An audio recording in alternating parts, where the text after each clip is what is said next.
BlackBook Mondays Radio, sponsored by LordlandFilms.com, home of A Preacher's Life and other Lordland shorts. And now, without further ado, it's the man with the plan, Brian Harris. Good morning, my Power 88 brothers and sisters. Welcome to another edition of the BlackBook Half an Hour and Crew. First of all, let me start off by welcoming the crew and our special guest. Hey, Robbie, how's it going? It's going well. Good morning, Las Vegas. Okay, and next we have a special guest here, Scott Johnson. Scott, how you doing? I'm good. Happy to be here, and thanks for having me. Okay, great. Scott's going to take the second half of this half an hour to talk a little bit about some of the projects he's working on, specifically talking a little bit about the Moulin Rouge. We heard a lot about what's happening there. I'd like him as one of the principal people to kind of give us an update, and we're going to talk some more about that on the last 15 minutes. Mr. Crazon, the owner of Lordland Films, how are you? All right. I want to say that the newest Black Ice title will be on the black market on the Black Book. And also, we're also in the 2017 Nevada Production Directory put out by the Nevada Film Office. Okay. So stay tuned for everything that we're doing. Great. And thanks for being a sponsor of the Black Book Half an Hour. All you other businesses out here, here's an opportunity to promote yourself on the Black Book Half an Hour. And last but definitely not least, the lovely Teresa Butts. Good morning, Las Vegas. How are you? I'm your Legal Shield Beagle. I'm an independent associate with Legal Shield and always available to assist. Great. Today, we're going to spend a little bit of time, the first part of this half an hour, talking a little bit about financial literacy. Now, we're going to be talking through the coming months about financial literacy. It's something we couldn't do in a half an hour, let alone an hour. But today, we're going to start the conversation talking about budgeting, both from the aspect of budgeting for your personal needs, but also budgeting for your business needs, because I've had people who have told me they are in business, and I ask them, do you have a personal budget? They'll tell me no. I'll say, do you have a business budget? They'll tell me no. And I'll tell them, guess what? You don't have a business.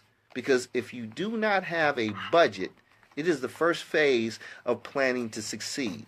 And the mantra here is you either plan to succeed or you don't plan and fail. So who'd like to give a few startups on budgeting?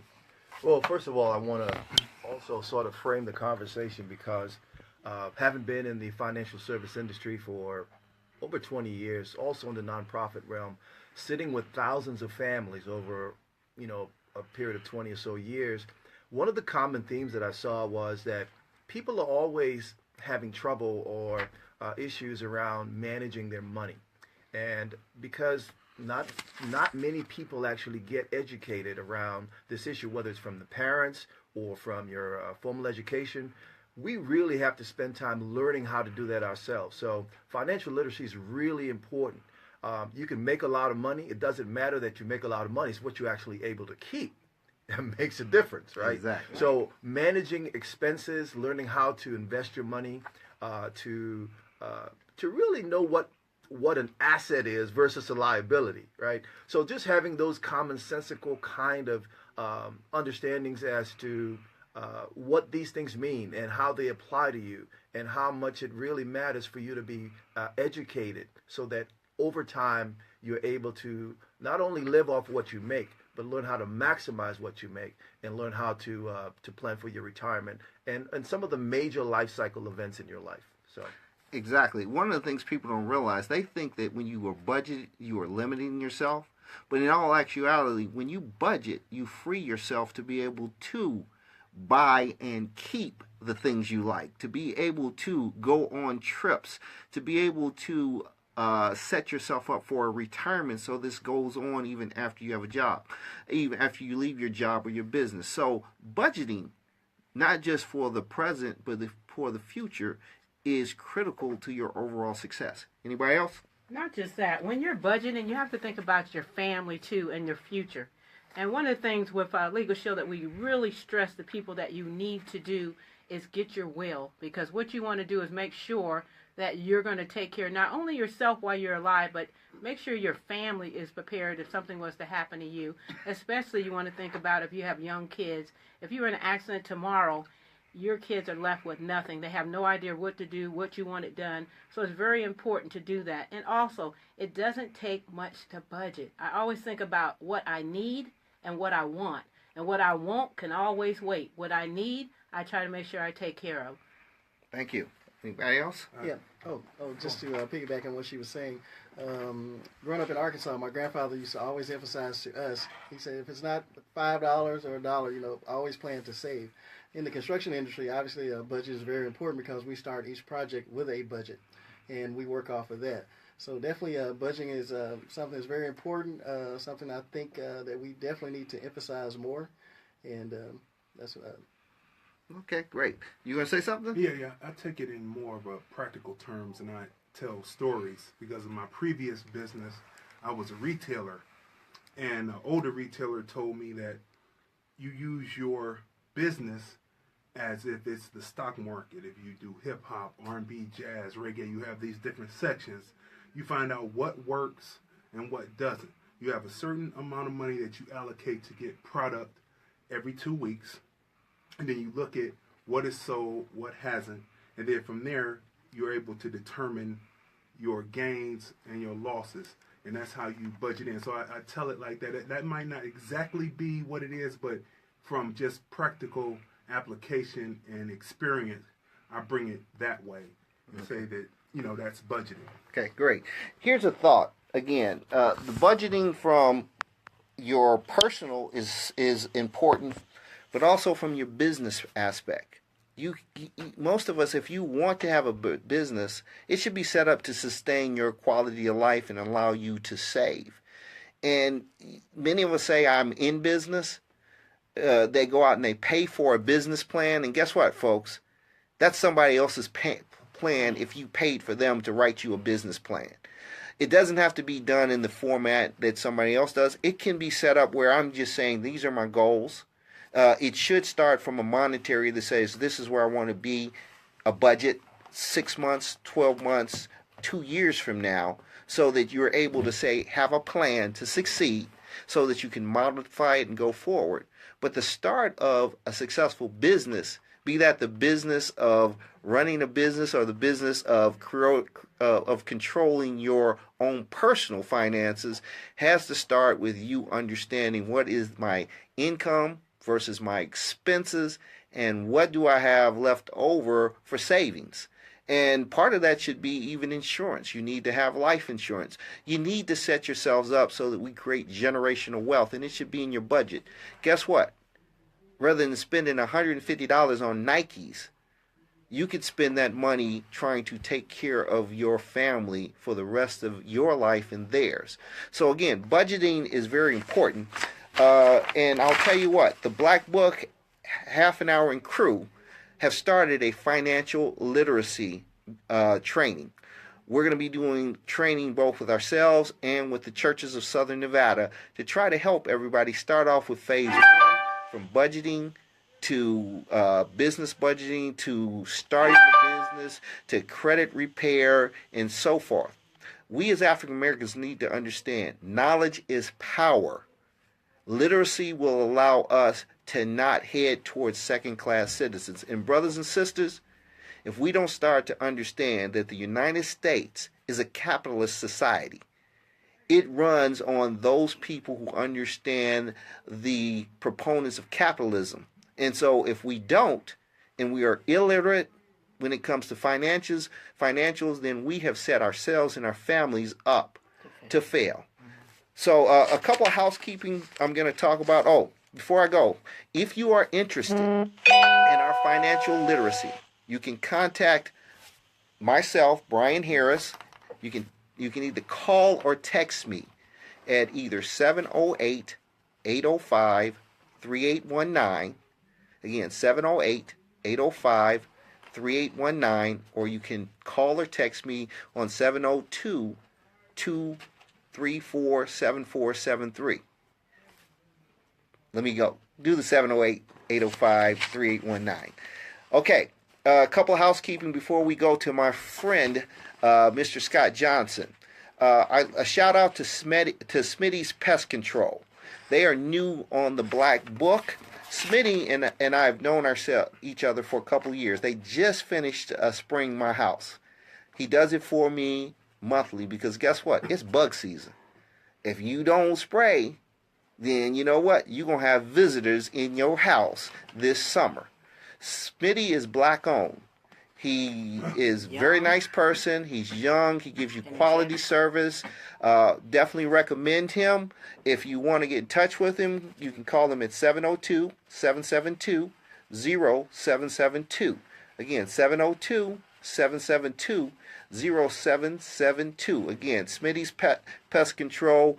Welcome to the Black Book. And we look to grow better. I'd love to see this brother with 10 trucks. I told him I'd love to see him out there creating the kind of businesses that employ black folks. But guess what? If we don't go out of our way to support them, then they can't support our kids and our friends and everyone else. Let me give a shout out to him. I've been using him now over a year and a half. Met him on the Black Book when he was there before. He's young. He's energetic. You don't have to ask him to come. He's contacting you. Yep. And that way he's going to be there before you need the service. He's calling you. So I want to shout out for Kenny at Pest Control. Outstanding young man. Hardworking and definitely a person we want to support. Okay, great. And housekeeping. Mark your calendars. May 1st. We're going to start up First Friday again at Raw Remedies.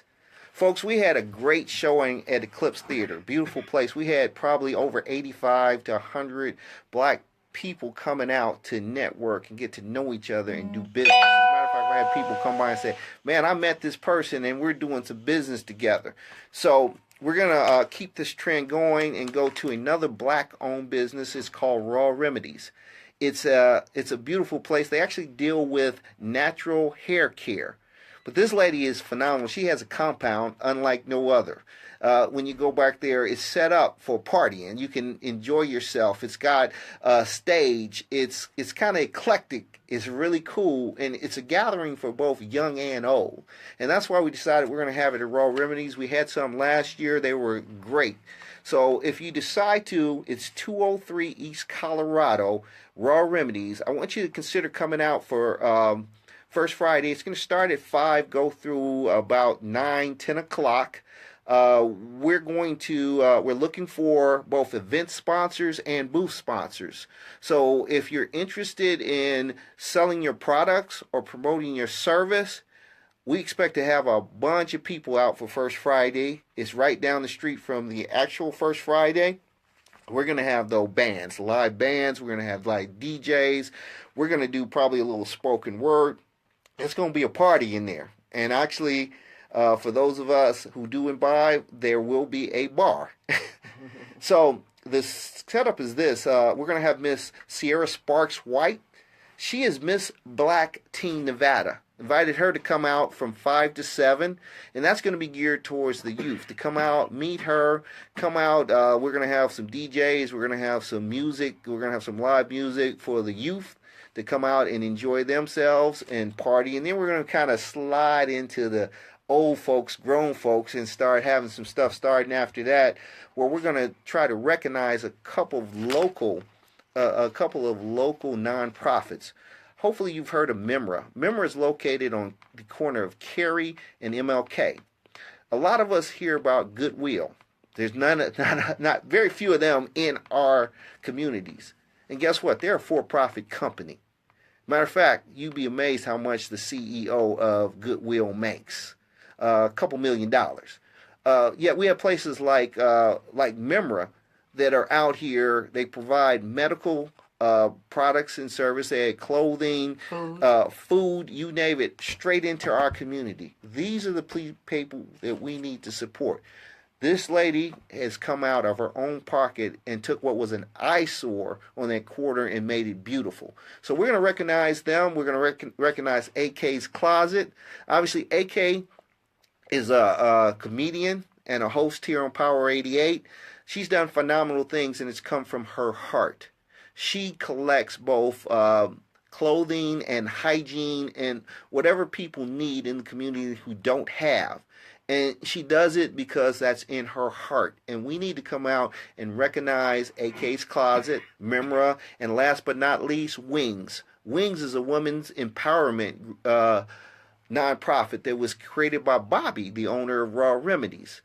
She's doing some phenomenal things out there, working with women, trying to empower them, trying to uplift those folks. And we're going to have a chance to come out, network, and support these folks. It is a free event. Obviously, we will take donations to help support these groups. We're going to have some fun items. We're probably going to have a silent auction. More to come on this. We're going to have some food. We're going to have some free food. We're going to have just a good time. So mark your calendars, May 4th from 5 to 7. Now, we're going to spend the last time talking to my good friend, Mr. Scott Johnson. Scott and I actually met when I owned Maximum Refrigeration, and we worked on a couple of projects together with Richardson Construction, did a couple of fire stations there, and we got to know each other. Since then, Scott has gone on to do some phenomenal stuff. Some of us have heard bits and pieces about the Moulin Rouge. Now, I'm going to tell you something as I pass this on to him. No matter how this comes out, we need to appreciate folks who are risk takers, who are going to take that shot, who are going to try to revitalize and bring black-owned businesses to life and in the community, and are committed to try to use people who look like us. So I'm going to, without further ado, I'm going to switch over to Scott. Say, welcome, Scott. Tell us a little bit about what's going on. Good morning, everyone. My name is Scott Johnson. I'm president of Las Vegas Moulin Rouge, LLC. Just to give you a little background on what's currently going on with regard to the Moulin Rouge, we're still in the purchase stages. Currently, I have a lease on the property. I don't think a lot of people realize it. We had a 4-year lease on the property to do certain things on there as far as demolition and to clean up the site. We're actually going to start the demolition process here in about another week. We have our current permits. We have the asbestos reports, and so we'll start that phase of the project coming up. So regardless of, if the actual purchase was made, we are in the process of cleaning that location up and making it presentable. So I have a couple of other projects I'm working on that are probably pretty important also to the area. We're doing Desert Mesa, which was a failed housing authority project at the corner of Revere and Cary. There's 12 existing houses there. We're getting ready to start the demolition on that. And I'm working with KB Homes also to attempt to develop that property also. We have 3 medical marijuana buildings that we're currently working on.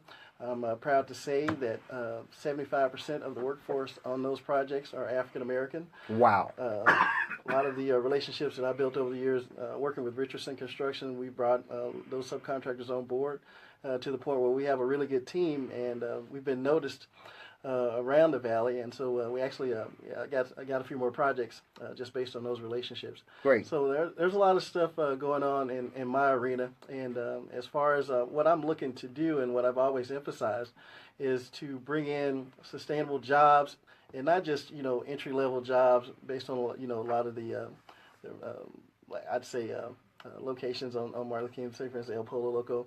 We want to develop jobs where they're sustainable. You can go out and further your career if you want to be involved in the construction industry. I've always, Brian has known, I've always made it a point to emphasize bringing in young African Americans to work on my projects. I did Lorenzi Park a few years ago, and if anybody came out, they saw that 80% of the people working on our project were African Americans. Wow. So, and I commend you there, because one of the things we kind of miss is many times we go to the government and we ask the government to let us in.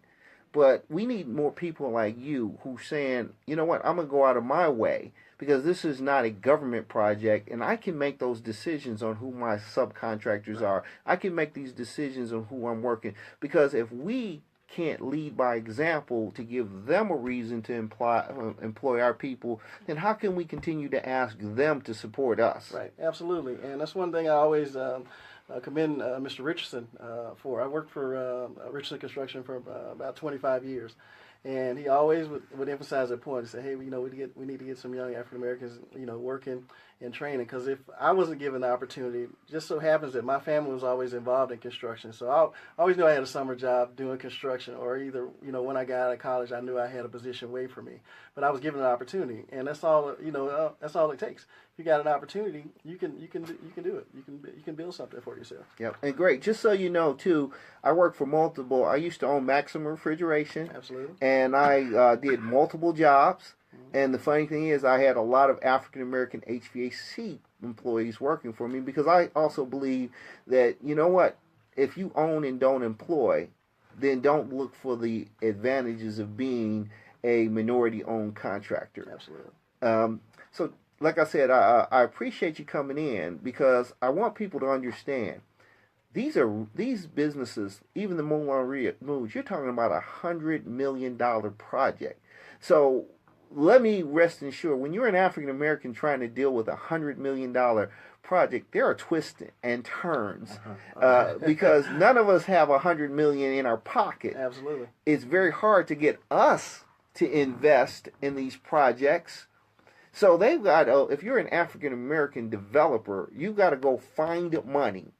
And a lot of times it's soft money until it becomes hard money. There are people who step to the plate and then they pull off the plate.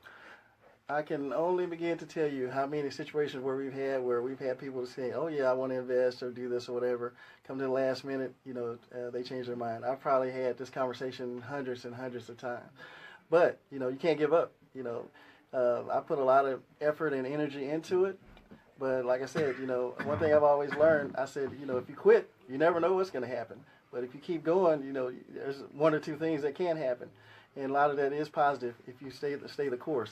One thing, I grew up on a farm in Arkansas.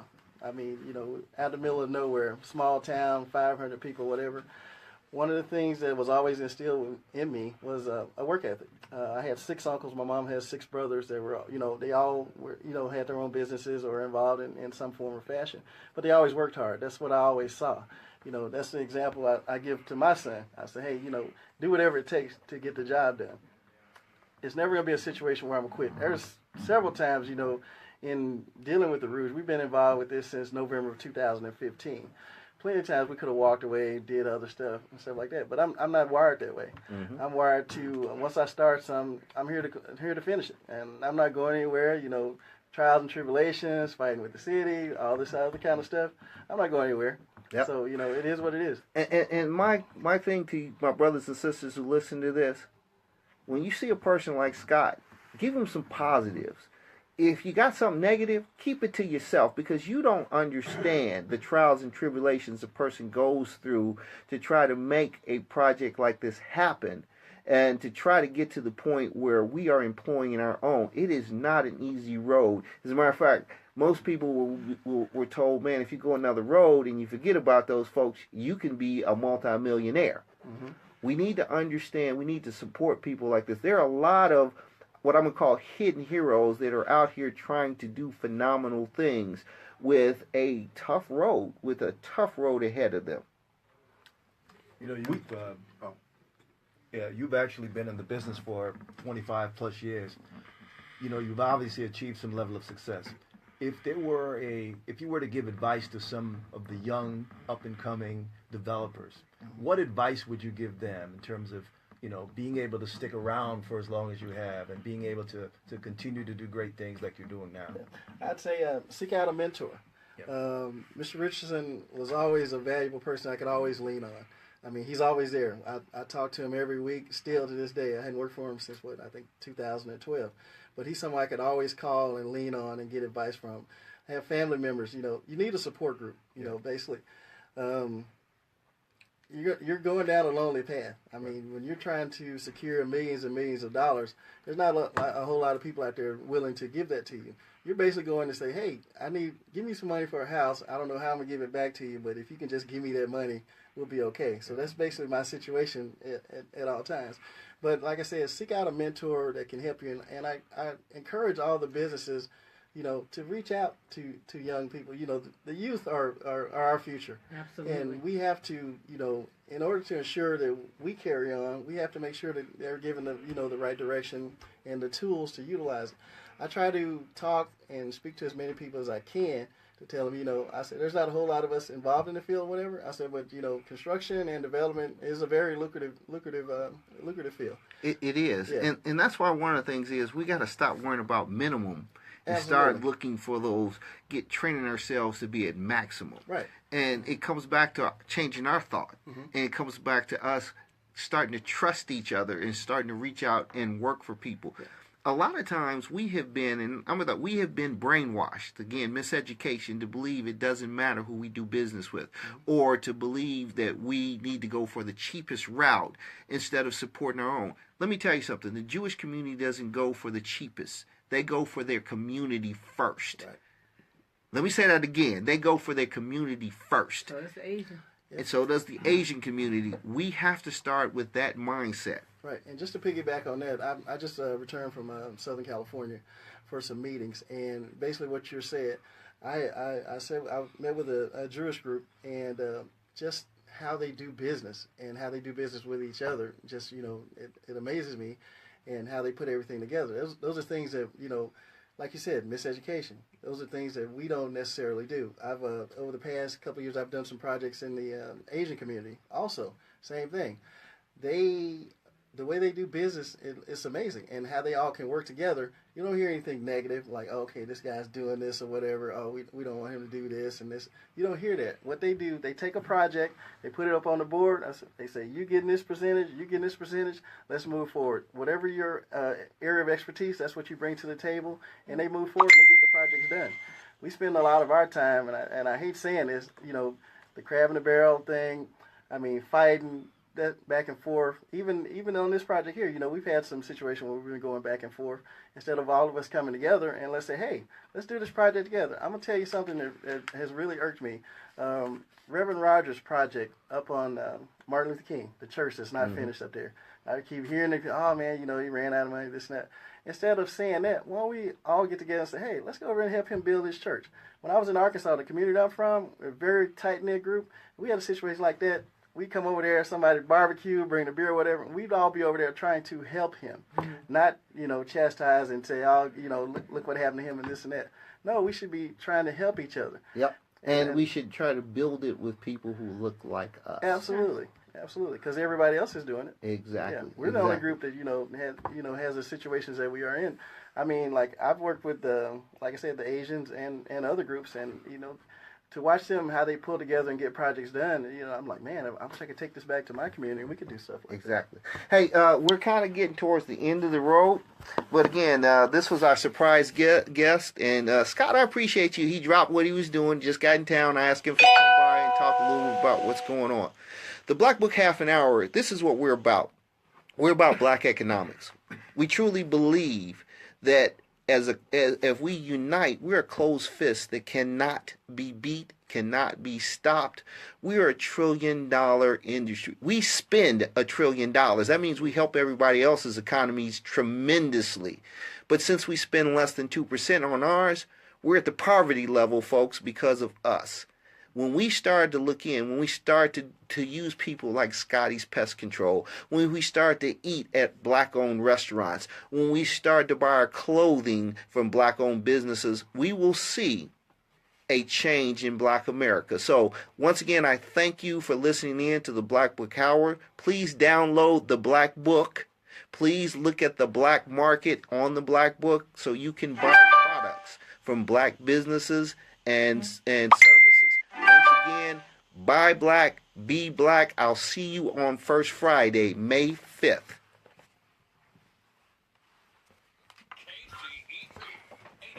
I came you off.